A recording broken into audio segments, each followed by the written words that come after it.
Sister Elena. I'm a Sister of Mercy of the St Elisabeth Convent. And you know that almost half of the days of the year are Lenten, and housewives have to think how to feed their family in a tasty and healthy way. The recipe of rissoles, which I want to offer to your attention, is just perfect for the fasting day. I learned it from one nun from our convent. The story was as follows. The nun was a guest during Lent, and she was treated with rissoles. She tried them first, but then she decided to ask if those contained animal protein. To which the hostess said, "Don't worry, these are perfectly vegan rissoles." The nun gave the recipe of these rissoles to me, and I want to share it with you.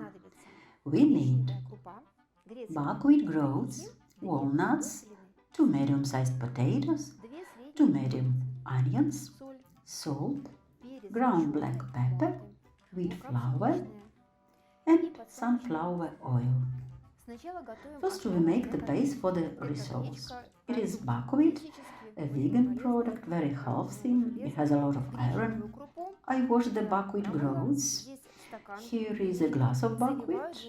Pour 2 glasses of cold water and add a teaspoon of salt. Close the lid and wait for the water to boil. Now you can remove the foam that's gathered. Make less fire and wait until the porridge boils. Now the porridge is ready. It's crumbling. No other nut is as popular and loved as walnut at our convent. It's commonly called the Royal Acorn or even the Christ nut. It is rich in antioxidants, vitamins B and C. Interestingly, green walnuts have 40 times more vitamin C than lemons. Lightly fried walnuts will give our rissoles a certain piquancy. Preferably, nuts should not be deep fried. Now we need to grate the potatoes. I will grate it on a carrot grater. Potatoes make our rissoles keep their shape due to the fact that potatoes have a lot of starch.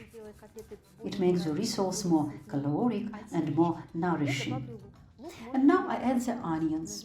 You can fry them, but I grate them. In this form the onion is not visible in the rissoles, but it gives flavor. It seems to me that it is very favorable to grate onions in Lent.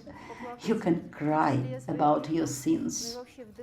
And in general, inhaling the smell of onions is healthy because it kills germs.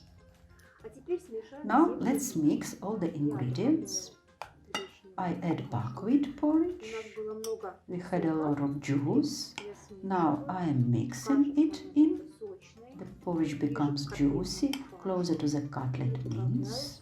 And I add half a teaspoon of ground black pepper. And you can add spices to your taste. I add khmeli here. You can add turmeric or saffron for color.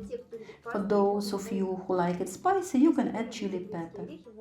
If you like walnuts, you can add some more of those.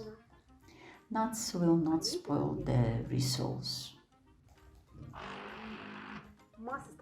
The mass becomes homogeneous. If you do not grind the mass with a blender, the rissoles are difficult to cook, they fall apart. Do not grind the mass too hard. Those pieces of walnuts which are found in the rissoles make these rissoles unusual. Now we form rissoles out of this mass. The rissoles can be fried, but I cook them in the oven. To prevent the rissoles from burning, I grease the mold with vegetable oil and sprinkle it with flour. Our rissoles mass is similar to real minced meat. In consistency, in smell, these rissoles also do not differ from non-fasting rissoles. To keep the ground mix from sticking to my hands, I moisten my hands. I dip rissoles in flour. Rissoles can be made in any shape. They can be elongated, round, small, or somewhat bigger. In general, at your preference, it is desirable that the rissoles are the same size. I try to put as many as possible in one bowl. I think we can fit one more rissole in here. I grease them with vegetable oil so that they have a more appetizing look, so that the crust appears. These are the rissoles. We bake them in the oven at a temperature of 200 degrees Celsius for about 20 minutes. Now the rissoles are baked. They are not falling apart. They still hold their shape. They smell great. They are so dense and have nice color. Dear friends, if your family holiday falls on a Lenten day or you are expecting guests during Lent, our rissoles will help you. Bon appetite! An angel at the meal.